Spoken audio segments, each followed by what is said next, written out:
ఇది ఆంధ్రప్రదేశ్కు సంబంధించి. కానీ జగన్మోహన్ రెడ్డి పార్టీని ఇప్పుడు వరుసగా వీడుతా ఉన్న నేపథ్యం అదొక అంశం. పార్టీని నేతలందరూ వీడిపోతూ ఉన్నారు. వీరిలో చాలామంది కూటమి పార్టీలలో జాయిన్ కావాలని చూసినప్పటికీ అక్కడ కూడా పార్టీలు మొత్తం ఫుల్గా అకామిడేట్ అయిపోయి ఉండడం, అలాగే కొంతమంది నేతల్ని సెలెక్టివ్గా వాళ్ళు కూడా తీసుకుంటా ఉన్నారు. అందరినీ తీసుకోమని ఇప్పటికే చెప్తా ఉన్నారు కదా. సో ఇవన్నీ పరిణామాలు చూస్తుంటే ఏమనిపిస్తోంది? కాంగ్రెస్ పార్టీకి ఏమైనా అవకాశం వచ్చిందనుకుంటున్నారా? నవీన్ గారు, మీకు ప్యానల్ ఉన్నటువంటి పెద్దలు సీనియర్ పొలిటికల్ అనలిస్ట్ అడిసిపల్లి శ్రీనివాసరావు గారు, అలాగే తెలుగుదేశం పార్టీ అధికార ప్రతినిధి కనపర్తి శ్రీనివాస్ గారు, అలాగే ఏబిఎన్ వీక్షకులందరూ కూడా నమస్కారం. క్రిస్మస్ సందర్భంగా అందరికీ శుభాకాంక్ష. ఈరోజు ప్రధానంగా మనం జగన్మోహన్ రెడ్డి గారు 5 సంవత్సరాల పాలనలో ఏ విధంగా పరిపాలన చేశాడు, ఆ పరిపాలన తీరు చూసి ప్రజలు ఏ విధంగా తీర్పు ఇచ్చారనేటువంటి అంశం మనం చాలా స్పష్టంగా చూసాం. 5 సంవత్సరాల జగన్మోహన్ రెడ్డి గారి రాక్షస రాజ్యంలో ప్రజలు ఏ విధంగా సమాధులయ్యారో, వివిధ రాజకీయ పక్షాల నేతలు ఏ విధంగా జైలుకి వెళ్ళారో, జర్నలిస్టులు న్యాయవాదులు సైతం ఏ విధంగా మరి కోర్టు మెట్లెక్కారో మనం చూసాం. అంతటి దుర్మార్గమైనటువంటి పరిపాలన చేసినటువంటి జగన్మోహన్ రెడ్డికి రాష్ట్ర ప్రజలు మంచి తీర్పు 164 స్థానాలు ఎన్డీఏ కూటమికి అప్పచెప్పి కేవలం 11 స్థానాలకే మరి పరిమితం చేసినటువంటి ఒక విలక్షణమైనటువంటి తీర్పు ఈ రాష్ట్ర ప్రజలు ఇచ్చినటువంటి విషయం మనందరం చూస్తా ఉన్నాం. ప్రధానంగా మనం చూసినట్లయితే జగన్మోహన్ రెడ్డి గారు 5 సంవత్సరాల పరిపాలనా కాలంలో ఏదో సకల శాఖ మంత్రి సజ్జల రామకృష్ణారెడ్డి, లేకపోతే వైవి సుబ్బారెడ్డి, విజయసాయి రెడ్డి, లేకపోతే పెద్దిరెడ్డి రామచంద్రారెడ్డి, ఈ 4-5 బడా బడా రెడ్లతో మరి వాళ్ళ సలహాలతో ఈ రాష్ట్రాన్ని నడిపాడు తప్ప ఎక్కడ కూడా తనకున్నటువంటి 151 మంది శాసనసభ్యులతో కానీ, పార్లమెంట్ సభ్యులతో కానీ, లేకపోతే ఆ జిల్లాకు సంబంధించినటువంటి జిల్లా అధ్యక్షులతో కానివ్వండి ఎప్పుడు కూడా మాట్లాడినటువంటి పరిస్థితి.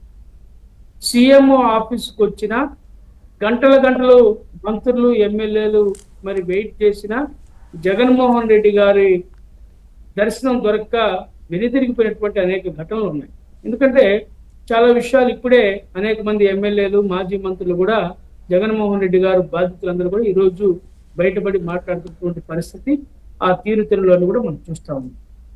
ఎందుకంటే ఈరోజు నిన్న ఈరోజు కడపలో జగన్మోహన్ రెడ్డి గారు వెళ్ళినా అక్కడ ఎవరు స్పందించినటువంటి పరిస్థితి. పార్టీ నాయకులు కానివ్వండి, కార్పొరేటర్లు కానివ్వండి, లేకపోతే పొలోమని వచ్చి నినాదాలు చేసేటువంటి రాయలసీమ ప్రాంత ప్రజలు కూడా మరి చూడటానికి కూడా అన్నటువంటి పరిస్థితులు ఈరోజు స్పష్టంగా ఈరోజు మనం గోచరిస్తా ఉన్నాం. ఎందుకంటే అనేక మంది ఇప్పటికే వైసీపీలో ఒక అంతర్మదనం బయలుదేరింది.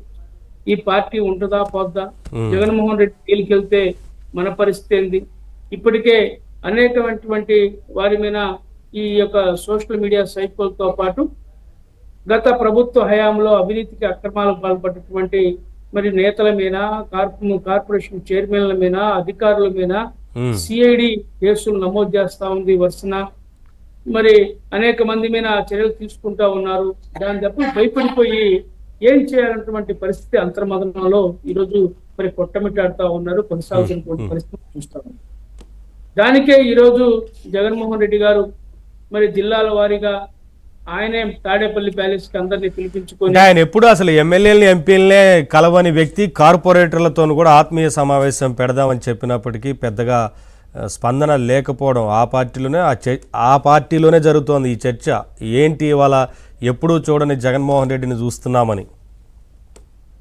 అదే నవీన్ గారు, అదే ఎందుకంటే ఈరోజు గ్రామ స్థాయి నాయకుడిని కూడా పిలిపించుకొని ఫోటో దిగే పరిస్థితికి జగన్మోహన్ రెడ్డి గారు మరి గ్రాఫ్ దిగిపోయింది అనేది చాలా స్పష్టంగా. అంటే యాక్చువల్గా నాయకులు చేయాల్సిందే అందరినీ కలవడం, కానీ ఆయన గత 5 ఏళ్లలో అది చేయలేదు. అవును, నేను అదే చెప్తున్నా నవీన్ గారు. ఎందుకంటే ఆయన పరదాల మాటన ప్రయాణం చేసిన పరిస్థితి మనం చూసాం. ఆయన ఎక్కడ వచ్చినా సొంత గడ్డ పులివెందులకి వెళ్ళినా పరదాలు మాటిన ఆయన శంకుస్థాపనలు మీటింగ్లు పెట్టినటువంటి పరిస్థితి. అవును. ఆయన బై రోడ్ వెళ్తా ఉంటే మనం చూసాం, పైన హెలికాప్టర్లు వెళ్తా ఉంటే కూడా కింద మరి 144 సెక్షన్ పెట్టి ట్రాఫిక్ ని విధించినటువంటి పరిస్థితి కూడా మనం చూసాం. మనం గుంటూరు నుంచి ఆయన తాడేపల్లి ప్యాలెస్ నుంచి పక్కన ఉన్నటువంటి 10 కిలోమీటర్లు ఒక గ్రామానికి వెళ్ళాలన్నా కానీ హెలికాప్టర్ వెళ్ళినటువంటి పరిస్థితి మనం చూసాం.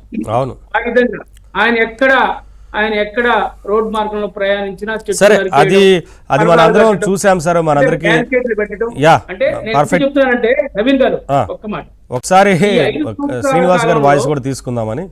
ప్రజలకి దూరంగా ఉన్నాడు, అలాగే వాళ్ళ పార్టీ నాయకులకి దూరంగా ఉన్నారు, ఎమ్మెల్యేలకి దూరంగా ఉన్నాడు, మంత్రులకి దూరంగా ఉన్నాడు. ఆయన దగ్గరగా ఉంది ఎవరికంటే సకల శాఖ మంత్రికి, లేకపోతే ఇందాక చెప్పిన నలుగురికి. ఇది వాస్తవం. ఇకపోతే